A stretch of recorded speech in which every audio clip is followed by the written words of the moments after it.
52,000 ಕೋಟಿಯ scam, 3 passport ಮತ್ತು ಪಾಕಿಸ್ತಾನದ ಟ್ವಿಸ್ಟ್, ಅಸ್ಸಾಂ ಎಲೆಕ್ಷನ್ನ ಅಸಲಿ ಕಹಾನಿ. ನಮಸ್ಕಾರ ದೋಸ್ತ್, ಫಸ್ಟ್ ಕನ್ನಡಕ್ಕೆ ಸ್ವಾಗತ. ಇದು ಎಡಿಟರ್ ಸ್ಪೆಷಲ್. ಇವತ್ತಿನ ಸ್ಟೋರಿ ಕೇಳಿದ್ರೆ ನೀವು ಅಕ್ಷರಶಃ ದಂಗಾಗ್ತೀರಾ. ಇದೊಂದು ಪಕ್ಕಾ ಹಾಲಿವುಡ್ ಲೆವೆಲ್ ಥ್ರಿಲ್ಲರ್. ಮ್ಯಾಟರ್ ಏನಪ್ಪ ಅಂದರೆ, ಏಪ್ರಿಲ್ 9, 2026ಕ್ಕೆ ಅಸ್ಸಾಂ ವಿಧಾನಸಭಾ ಚುನಾವಣೆ ನಡೀತಾ ಇದೆ. ಆದರೆ ಮತದಾನಕ್ಕೆ ಕೇವಲ 4 ದಿನ ಬಾಕಿ ಇರುವಾಗ ದೆಹಲಿಯಲ್ಲಿ ಒಂದು ಪ್ರೆಸ್ ಮೀಟ್ ನಡೆಯುತ್ತೆ. ಭಾರತೀಯ ರಾಷ್ಟ್ರೀಯ ಕಾಂಗ್ರೆಸ್ ನಾಯಕ ಪವನ್ ಖೇರಾ ಅವರು ಒಂದಷ್ಟು ಕಾಗದಗಳನ್ನು ಹಿಡ್ಕೊಂಡು ಬರ್ತಾರೆ. ಆ ಡಾಕ್ಯುಮೆಂಟ್ಗಳಲ್ಲಿ ಇದ್ದದ್ದು ಅಸ್ಸಾಂನ ಪವರ್ಫುಲ್ ಮುಖ್ಯಮಂತ್ರಿ ಹಿಮಂತ್ ಬಿಸ್ವಾ ಶರ್ಮಾ ಮತ್ತು ಅವರ ಪತ್ನಿ ರಿಣಿಕಿ ಭುಯಾನ್ ಶರ್ಮಾ ಅವರ ವಿರುದ್ಧದ ಆಘಾತಕಾರಿ ಆರೋಪಗಳು. ಸ್ವತಂತ್ರ ಭಾರತದ ಇತಿಹಾಸದಲ್ಲೇ ಒಬ್ಬ ಸಿಎಂ ವಿರುದ್ಧ ಇಂತಹ ಬೃಹತ್ ಮಟ್ಟದ ಸಾಕ್ಷ್ಯಾಧಾರಿತ ಬಹಿರಂಗಪಡಿಸುವಿಕೆ ಈ ಹಿಂದೆಂದೂ ನಡೆದಿರಲಿಲ್ಲ ಅಂತ ಖೇರಾ ಹೇಳ್ತಾರೆ. ಪವನ್ ಖೇರಾ ಅವರ ಮೊದಲನೇ ಆರೋಪ ಕೇಳಿ. ಸಿಎಂ ಪತ್ನಿ ರಿಣಿಕಿ ಭುಯಾನ್ ಅವರ ಹತ್ತಿರ ಬರೋಬ್ಬರಿ 3 ಬೇರೆ ಬೇರೆ ದೇಶದ ಆಕ್ಟಿವ್ ಪಾಸ್ಪೋರ್ಟ್ಗಳಿವೆ. ಡೀಟೇಲ್ಸ್ ನೋಡಿ. 1, UAE ಯುನೈಟೆಡ್ ಅರಬ್ ಎಮಿರೇಟ್ಸ್ ನೀಡಿದ ಗೋಲ್ಡನ್ ಕಾರ್ಡ್. ಇದು ಮಾರ್ಚ್ 14, 2022ರಿಂದ ಮಾರ್ಚ್ 13, 2027ರವರೆಗೆ ವ್ಯಾಲಿಡ್ ಇದೆ. 2, ಆಂಟಿಗುವಾ ಮತ್ತು ಬಾರ್ಬುಡಾ ಆಗಸ್ಟ್ 26, 2021ರಿಂದ ಆಗಸ್ಟ್ 25, 2031ರವರೆಗೆ ವ್ಯಾಲಿಡ್ ಇರೋ ಪಾಸ್ಪೋರ್ಟ್. 3, ಈಜಿಪ್ಟ್ ಫೆಬ್ರವರಿ 13, 2022ಕ್ಕೆ ಇಶ್ಯೂ ಆಗಿದ್ದು ಫೆಬ್ರವರಿ 12, 2029ರವರೆಗೆ ವ್ಯಾಲಿಡ್ ಇರೋ ಪಾಸ್ಪೋರ್ಟ್. ಬಾಸ್, ನಮ್ಮ ಇಂಡಿಯನ್ ಸಂವಿಧಾನದಲ್ಲಿ ಡ್ಯುಯಲ್ ಸಿಟಿಸನ್ಶಿಪ್ ಅಂದರೆ ದ್ವಿಪೌರತ್ವಕ್ಕೆ ಅವಕಾಶವೇ ಇಲ್ಲ. ಪವನ್ ಖೇರಾ ಇಲ್ಲಿ ಒಂದು ಐರನಿ ಪಾಯಿಂಟ್ ಔಟ್ ಮಾಡ್ತಾರೆ. ಸಿಎಂ ಸಾಹೇಬರು ಅಸ್ಸಾಂನಲ್ಲಿ ಮುಸ್ಲಿಮರ ವಿರುದ್ಧ ಸಿಕ್ಕಾಪಟ್ಟೆ ಭಾಷಣ ಮಾಡ್ತಾರೆ. ಆದರೆ ಅವರ ಸ್ವಂತ ಪತ್ನಿ ಹತ್ರ ಇರೋದು 2 ಇಸ್ಲಾಮಿಕ್ ದೇಶಗಳಂದ್ರೆ UAE ಮತ್ತು ಈಜಿಪ್ಟ್ನ ಪಾಸ್ಪೋರ್ಟ್ಗಳು ಅಂತ ಟಾಂಗ್ ಕೊಡ್ತಾರೆ. ಎಲೆಕ್ಷನ್ ಸೋತ್ರೆ ದೇಶ ಬಿಟ್ಟು ಎಸ್ಕೇಪ್ ಆಗೋಕೆ ಈ ಪಾಸ್ಪೋರ್ಟ್ಗಳನ್ನು ರೆಡಿ ಮಾಡಿಟ್ಕೊಂಡಿದ್ದಾರಾ ಅಂತಾನು ಅವರು ನೇರವಾಗಿ ಪ್ರಶ್ನೆ ಮಾಡ್ತಾರೆ. ದುಬೈನಲ್ಲಿ ಆಸ್ತಿ ಮತ್ತು ಅಮೆರಿಕದಲ್ಲಿ 52,000 ಕೋಟಿಯ ಶೆಲ್ ಕಂಪನಿ. ಗುರು, ಕತೆ ಇಲ್ಲಿಗೆ ನಿಲ್ಲಲ್ಲ. ಖೇರಾ ಅವರ 2ನೇ ಆರೋಪ ಕೇಳಿದ್ರೆ ನಿಮ್ಮ ತಲೆ ಕೆಡುತ್ತೆ. ದುಬೈನ ಅಲ್ ಬರ್ಷಾ ಸೌತ್ ಫೋರ್ತ್ ಏರಿಯಾದಲ್ಲಿ ಸಿಎಂ ಪತ್ನಿಯ ಹೆಸರಲ್ಲಿ 2 ಐಷಾರಾಮಿ ಆಸ್ತಿಗಳಿವೆಯಂತೆ. ಎಲೆಕ್ಷನ್ ಕಮಿಷನ್ ರೂಲ್ಸ್ ಪ್ರಕಾರ ಕ್ಯಾಂಡಿಡೇಟ್ ಎಲೆಕ್ಷನ್ಗೆ ನಿಲ್ಲುವಾಗ ಹೆಂಡತಿಯ ಆಸ್ತಿಯನ್ನು ಅಫಿಡವಿಟ್ನಲ್ಲಿ ಕಡ್ಡಾಯವಾಗಿ ತೋರಿಸಬೇಕು. ಹಿಮಂತ್ ಬಿಸ್ವಾ ಶರ್ಮಾ ಅವರು ಜಲಕ್ಬಾರಿ ಕ್ಷೇತ್ರದಿಂದ ಸ್ಪರ್ಧಿಸುತ್ತಿದ್ದು ಮಾರ್ಚ್ 20, 2026ರಂದು ನಾಮಪತ್ರ ಸಲ್ಲಿಸಿದ್ದಾರೆ. ತಮ್ಮ ಅಫಿಡವಿಟ್ನಲ್ಲಿ ಅವರು 35.16 ಕೋಟಿ ರೂಪಾಯಿ ಆಸ್ತಿಯನ್ನು, ಅದರಲ್ಲಿ 2.36 ಕೋಟಿ ರೂಪಾಯಿ ಚರಾಸ್ತಿ ಘೋಷಿಸಿದ್ದಾರೆ. ಆದರೆ ಈ ದುಬೈ ಆಸ್ತಿ ಬಗ್ಗೆ ಒಂದೇ ಒಂದು ಅಕ್ಷರ ಉಲ್ಲೇಖ ಮಾಡಿಲ್ಲ. ಉದ್ದೇಶಪೂರ್ವಕವಾಗಿ ಆಸ್ತಿ ಮುಚ್ಚಿಟ್ಟಿರೋದಕ್ಕೆ ಸಿಎಂ ಅವರ ನಾಮಪತ್ರ ಕ್ಯಾನ್ಸಲ್ ಮಾಡಬೇಕು ಅಂತ ಕಾಂಗ್ರೆಸ್ ನಾಯಕಿ ಬಿದಿಶಾ ನಿಯೋಗ್ ನೇತೃತ್ವದಲ್ಲಿ ಎಲೆಕ್ಷನ್ ಕಮಿಷನ್ಗೆ ದೂರು ಕೂಡ ನೀಡಲಾಗಿದೆ. 3ನೇ ಅತಿ ದೊಡ್ಡ ಬ್ರೇಕಿಂಗ್ ಪಾಯಿಂಟ್, ಅಮೆರಿಕದ ವ್ಯೋಮಿಂಗ್ ರಾಜ್ಯದಲ್ಲಿ ರಿಣಿಕಿ, ಹಿಮಂತ ಮತ್ತು ಅವರ ಮಗನ ಹೆಸರಲ್ಲಿ ಒಂದು ಲಿಮಿಟೆಡ್ ಲಯಬಿಲಿಟಿ ಕಂಪನಿ ಅಂದರೆ LLC ಇದೆಯಂತೆ. ಈ ಕಂಪನಿಯ ಬಜೆಟ್ ಎಷ್ಟು ಗೊತ್ತಾ? ಬರೋಬ್ಬರಿ $34.67 ಬಿಲಿಯನ್, ಅಂದರೆ ನಮ್ಮ ಇಂಡಿಯನ್ ರೂಪಾಯಿ ಲೆಕ್ಕದಲ್ಲಿ ಸುಮಾರು 52,000 ಕೋಟಿ. ಅಮೆರಿಕದಲ್ಲಿ ಟ್ಯಾಕ್ಸ್ ಕಟ್ಟದೆ ಈ 52,000 ಕೋಟಿಯನ್ನು ಶೆಲ್ ಕಂಪನಿಗಳ ಮುಖಾಂತರ ಬಚ್ಚಿಡಲಾಗಿದೆ ಮತ್ತು ಇದನ್ನು ಈ 3 ಫ್ಯಾಮಿಲಿ ಮೆಂಬರ್ಸ್ ಮಾತ್ರ ಹಂಚಿಕೊಳ್ಳಲಿದ್ದಾರೆ ಅನ್ನೋದು ಪವನ್ ಖೇರಾ ಅವರ ಗಂಭೀರ ಆರೋಪ. ತಕ್ಷಣವೇ ಒಂದು SIT ರಚನೆ ಮಾಡಿ ತನಿಖೆ ಮಾಡಬೇಕು ಅಂತ ಖೇರಾ ಡಿಮ್ಯಾಂಡ್ ಮಾಡ್ತಾರೆ. ರಾಹುಲ್ ಗಾಂಧಿ ವಾಗ್ದಾಳಿ ಮತ್ತು ಗೌರವ್ ಗೊಗೊಯ್ ಅವರ ಭಗವದ್ಗೀತೆ ಚಾಲೆಂಜ್. ಈ ಡಾಕ್ಯುಮೆಂಟ್ ಸಿಕ್ಕ ತಕ್ಷಣ ಇಡೀ ಕಾಂಗ್ರೆಸ್ ಪಾರ್ಟಿ ಫುಲ್ ಅಗ್ರೆಸಿವ್ ಮೋಡ್ಗೆ ಜಾರಿದೆ. ಬಿಸ್ವನಾಥ್ ಮತ್ತು ಗೋಲಾಘಾಟ್ನಲ್ಲಿ ರ್ಯಾಲಿ ಮಾಡಿದ ರಾಹುಲ್ ಗಾಂಧಿ ಅವರು ಹಿಮಂತ್ ಬಿಸ್ವಾ ಶರ್ಮಾ ಅವರನ್ನ ಭಾರತದ ಅತ್ಯಂತ ಭ್ರಷ್ಟ ಮುಖ್ಯಮಂತ್ರಿ ಅಂತ ಕರೆದರು. ಮೋದಿಯವರ ಜೊತೆ ಸೇರಿ ಹಿಮಂತ್ ಅವರು ಲ್ಯಾಂಡ್ ATM ಸಿಂಡಿಕೇಟ್ ಮಾಡಿಕೊಂಡಿದ್ದಾರೆ. ಬಡವರ 98,400 ಬಿಘಾ ಜಮೀನನ್ನ ಕೇವಲ 3 ಬೃಹತ್ ಕಾರ್ಪೊರೇಟ್ ಕಂಪನಿಗಳಿಗೆ ಬರೆದುಕೊಟ್ಟಿದ್ದಾರೆ ಅಂತ ರಾಹುಲ್ ಗಾಂಧಿ ಆರೋಪ ಮಾಡ್ತಾರೆ. ನಾವು ಅಧಿಕಾರಕ್ಕೆ ಬಂದರೆ 10-15 ವರ್ಷ ಸಿಎಂ ಸಾಹೇಬ್ರನ್ನ ಜೈಲಿಗೆ ಹಾಕ್ತೀವಿ ಅಂತ ರಾಹುಲ್ ಗಾಂಧಿ ಡೈರೆಕ್ಟ್ ವಾರ್ನಿಂಗ್ ಕೊಡ್ತಾರೆ.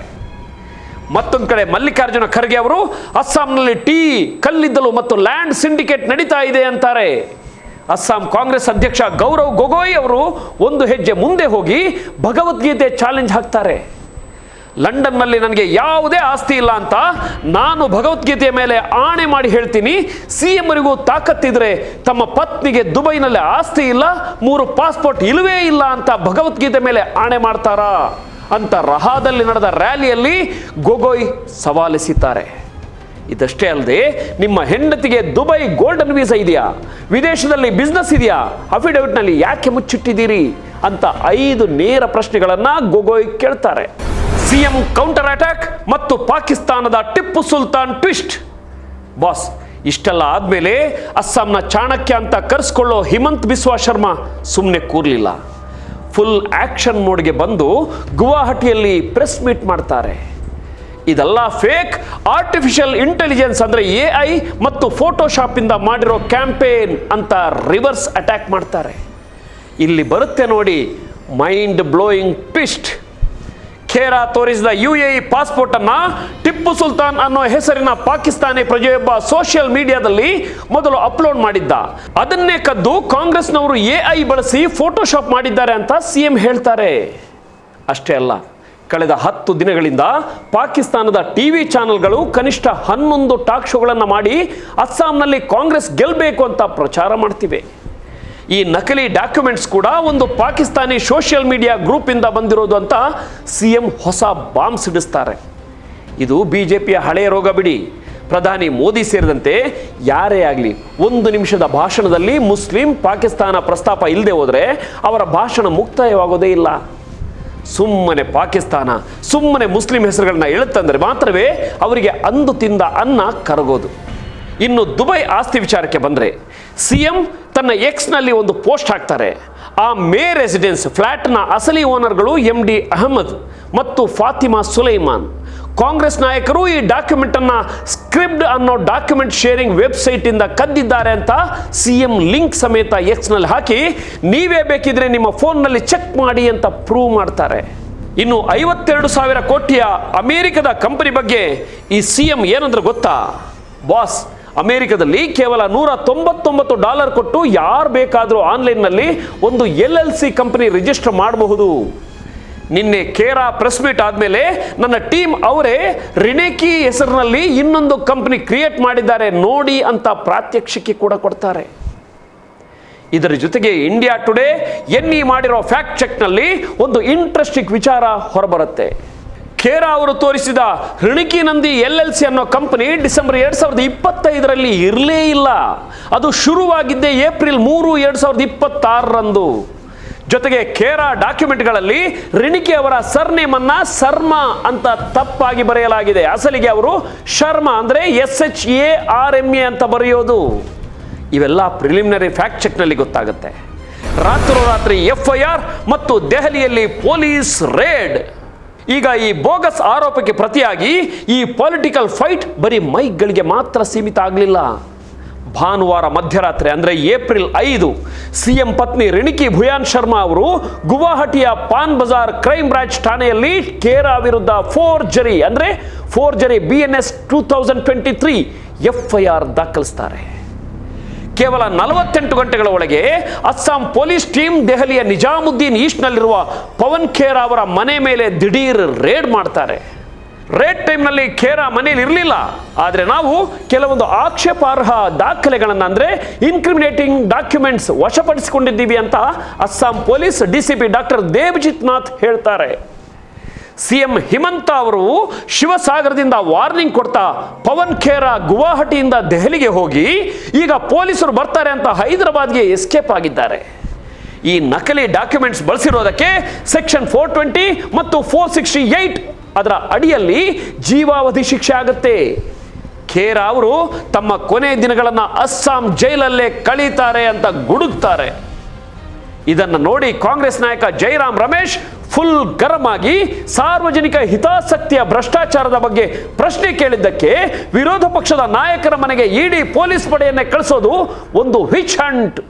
ಮುಖ್ಯಮಂತ್ರಿಗಳು ಹೆದರಿದ್ದಾರೆ, ಹತಾಶರಾಗಿದ್ದಾರೆ ಮತ್ತು ಸ್ಟೇಟ್ ಮೆಷಿನರಿಯನ್ನ ಅಂದ್ರೆ ಪೊಲೀಸರನ್ನ ಮಿಸ್ಯೂಸ್ ಮಾಡ್ತಿದ್ದಾರೆ ಅಂತ ಟ್ವೀಟ್ ಮಾಡ್ತಾರೆ. ಸುಪ್ರಿಯಾ ಶ್ರೀನೆಟ್ ಕೂಡ ಪೊಲೀಸ್ ಕಳಿಸಿ ಬೆದರಿಸೋ ಬದಲು ಪ್ರಶ್ನೆಗಳಿಗೆ ಉತ್ತರ ಕೊಡಿ ಅಂತ ಸವಾಲ್ ಹಾಕ್ತಾರೆ.